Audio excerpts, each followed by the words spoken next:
Kim happened first, so I wouldn't ever ask them on my podcast, because like who would think right? that they would come on your It's podcast? an automatic no. Yeah, like who would do that? It's like we don't do podcasts. Yeah, like no. But so they reached out to me, which is a wild thing. I got an email from Hulu, like into my, like I have a notskinnymanafad.com. Yeah. And I have a contact me page, and it came through there. Yeah. And I was like, what kind of troll? Is this no, like I was like, this is a new low to like really try to hurt me. And it was basically like, hi, like writing from Hulu. The Kardashians is moving. Don't know if you heard. Wanted to see if you're interested in having Kim Kardashian on. And I'm like, what? You're and like, this is how they do it? Like Hulu and that's what's out. so wild. And then I Googled the lady, found her on LinkedIn, was like, this is fucking, I was like getting my nails done. It's a real person. I was like, Amy, do you care? Like no one cares. Like, who do I tell?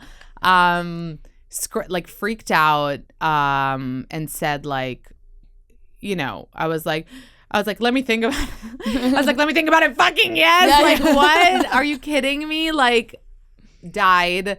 And kept on telling myself like, this is not going to happen. Like, yeah, they reach out, but like it probably won't. And then it happened. It was like super fucking cool. That is truly insane. I think that everyone who followed you was also just as excited for you because you can just tell that you just appreciated, follow them, and like genuinely love them. Yeah. And so it was awesome to see, and also my made group them chat like was freaking out.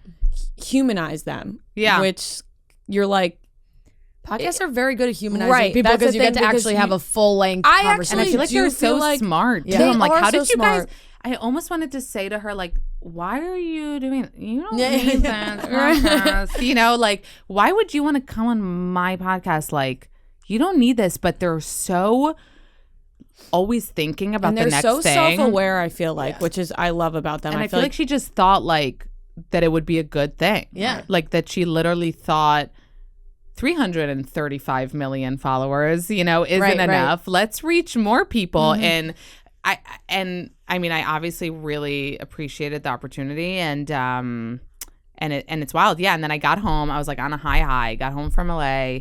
And then I got a message from like their team being like, so when's Chloe? And I was like, are you fucking shitting like, I would have me? stayed. Yeah, I was like, but I have to come back. Yeah. Or is she coming to New York? No. Okay, Calabasas. Okay. Yeah. So like you go to Calabasas. You know what I mean? So Courtney was the hardest one to get. No, so Courtney, when I became like friendlier with them, had talked to her about it and she was like, oh my God, like maybe like blah, blah, blah. But I could tell I was like, you know what, Courtney, she's not a talker. Yeah. We've seen her on the show. So I never brought it up again. Yeah. I was like, and when I saw her at like the few events that I saw her, I was like, jealous Kim did it. Jealous Chloe did it.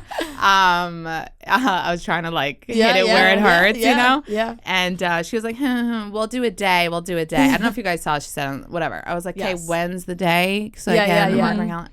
And then it actually happened. The way things happen is so wild because people think these things, and you guys probably know from booking your show and meeting influencers. Today, influencers, day 2, have like PR teams, agents. Right. Fucking, you're like, can I talk? Are you a human? Right. Yeah. They, on the other hand, you would think, people are like, they have, you know. The way my podcast with Courtney happened is I gave up totally. I'm just staring at your tits there in the photo. Yeah. The way the Courtney interview happened is I had Steph Shep on. That was super cool. You know, Yeah. Yep.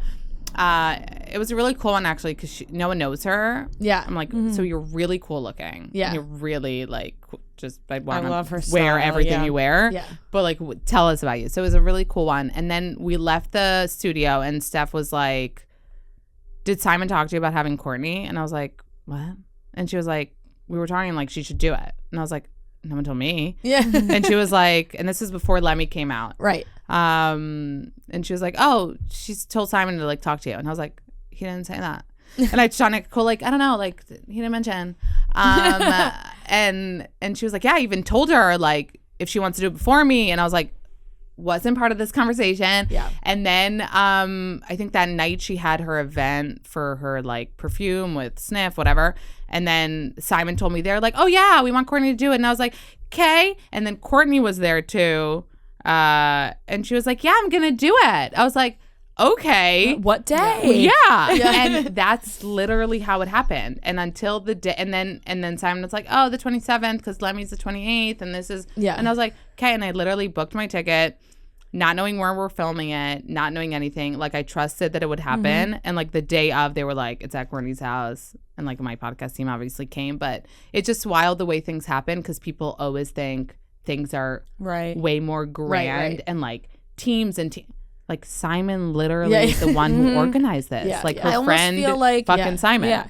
I feel like when you get that big, they make all the decisions. So it's like when you're an influencer or like kind of on a lower level, you have people like telling you should do this and you should do that. And of course they make the final decision. But for the Kardashians, they're like, no, we want to do this. So no one's going to tell them, no, you're not going on her podcast. Because they're like, no, I'm going to go on her podcast. They make the decisions and then they have the people working for them, like making it happen. But with Khloe, it was her assistant. With Kim, it was Tracy. That's her right hand. Like there aren't, you know, loads of people. Like with everybody else, it's like PR and this and that. And actually with them, it's like not the easiest, but the most straightforward in a way. Because I feel like we've had people that have wanted to come on our show, but then their people cancel. Or say no. Yeah. And it's like, but they want to come on. Do you know what I fucking hate? When I get a pitch from a fucking PR person and then I'm like, okay, I'll do this person that I don't really care about, but it's kind of cool, which I told you. And then they don't fucking like share it. I'm like, you asked to come on my show. You're like, where's the reshare on the story? No, that's a huge deal to me because it's like, I wouldn't expect Kim to share it and she fucking linked it thousands of times. It's almost the bigger ones though that are nicer. Like they know. Yeah. You know what like I mean? Audrina. Thank you. But no, so things like that, I'm like, I read your fucking book. Yeah. You know what I mean? For you to come on. And I fucking did. I know. I'm the one that reads the books. When they have the book coming out, I'm the one that reads the book. I mean, reading the books is a whole new level. We went through a stint of like 6-week span where we had just every person who's coming out of the book. And we just have them all piled up. Wait, can I tell you a story? So at first I was like, I'm not reading the books. And I had Jenny Molin on. Yeah. Well, she's fantastic. Well, she's amazing. But that's why I was like, she's amazing. We'll talk about other things. And then my friend was like, read like a page in the middle and then like bring up something from that page. And I did that. I was like, this line about your chin. And no, you guys are going to die. So have this whole conversation with her without reading the book. Yeah. Finish. And I'm like, oh my God, I like got through that. And then she's like, what are you doing on June 14th? And I'm like, what am I doing on June 4th? Like on my podcast. And she's like, moderating my book event. And I'm like, yes. And then I had to read the book. But I can't believe I got through the book. The book is so great. I can't wait to talk about it. We almost have to be careful at how much you say that you love the book. Moderate a full conversation about the book. But since then, I've started reading the book.